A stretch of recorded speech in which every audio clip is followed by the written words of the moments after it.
Iran ने चुपचाप कर दिया बड़ा कांड, 9 बम बनाने के लिए कराए परमाणु विस्फोट। क्या है पूरी खबर बताएंगे आपको इस वीडियो में, रहिए मेरे साथ। नमस्कार, मैं हूं आपके साथ Manoraj Saxena.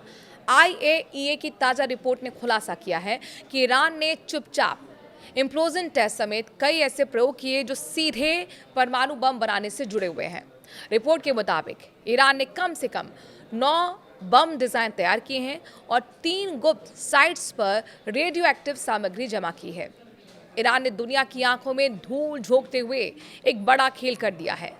International atomic energy agency यानी कि IAEA की ताज़ा रिपोर्ट के मुताबिक ईरान सिर्फ यूरेनियम संवर्धन ही नहीं कर रहा, बल्कि चुपचाप ऐसे प्रयोग कर चुका है जो सीधे सीधे परमाणु बम बनाने की दिशा में इशारा करते हैं। और ये सब इतने गुप्त तरीके से हो रहा है कि अमेरिका और बाकी देश सिर्फ तमाशबीन बने रह गए हैं। ये रिपोर्ट ऐसे वक्त में आई है जब अमेरिका और ईरान एक नई परमाणु डील के बेहद करीब हैं। लेकिन IAEA के इस खुलासे के बाद माहौल एकदम से पलट सकता है। इजराइल पहले ही ईरान पर सैन्य कार्रवाई के संकेत दे चुका है और यही रिपोर्ट उस पुरानी फाइल से निकली है जो मोसाद ने 2018 में तेहरान से चोरी की थी। 20 साल पुरानी साजिश, लेकिन आज भी जिंदा।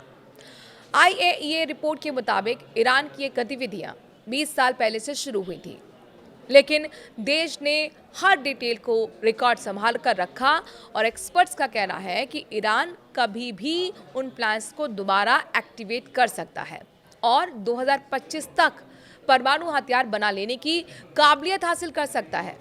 ईरान की गुप्त साइट लेविजॉन, शियान और मारिवान में न्यूट्रॉन डिटेक्टर और इम्प्लोजन सिस्टम बनाए गए हैं। उनका विस्फोट के जरिए टेस्ट भी किया गया। 9 बम बनाने की तकनीक तैयार। IAEA ने अपनी रिपोर्ट में खुलासा किया है कि ईरान ने 2003 में 2 बार इम्प्लोजन टेस्ट किए, एक 15 फरवरी को और दूसरा 3 जुलाई को। ये वही तकनीक है जो परमाणु बम के कोर को ब्लास्ट करने में इस्तेमाल होती है। इसका कोई असैन्य उपयोग नहीं होता है। रिपोर्ट में ये भी कहा गया है कि ईरान के पास कम से कम 9 बम बनाने लायक तकनीकी प्लानिंग है और डिज़ाइन भी तैयार है। वो साइट जहां यूरेनियम गैस और रेडिएशन उपकरण मिले। IAEA ने एक और जगह का जिक्र किया है जिसका नाम है वरामिन। यहाँ यूरेनियम की गैस में बदलने के लिए, यानी यूरेनियम को गैस में बदलने के लिए UF6 सिलेंडर, रेडिएशन मापने वाले यंत्र, हाइड्रोफ्लोरिक एसिड और अन्य केमिकल्स मिले हैं। इन सब का इस्तेमाल बम बनाने की प्रक्रिया में होता है। ईरान ने खुद ही इन्हें 5 कंटेनर में सबसे ज़्यादा संदूषित मान लिया, यानी कुछ तो छिपाने की कोशिश की गई थी।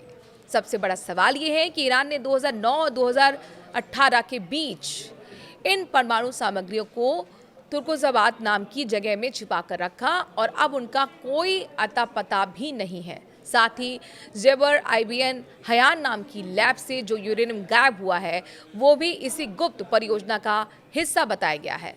IAEA ने खोली पोल, UN में भेजने की मांग। IAEA का कहना है कि ईरान ने जांच में बार बार गलत या विरोधाभासी जानकारी दी है।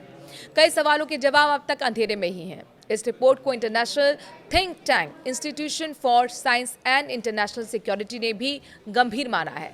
इसके प्रमुख डेविड अल्ब्राइट ने साफ कहा है कि अब समय आ गया है कि इस मामले में सीधे UN सुरक्षा परिषद हस्तक्षेप करे और इसमें UN में ये पूरा मामला लेकर जाया जाए। आखिरकार IAEA ने जो खुलासा किया है इसको लेकर आप क्या मानते हैं? क्या वाकई अब ये पूरी तैयारी परमाणु बम बनाने के लिए ईरान ने कर रखी है?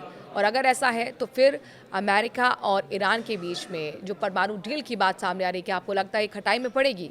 कमेंट के जरिए ज़रूर अपनी राय दें। नमस्कार।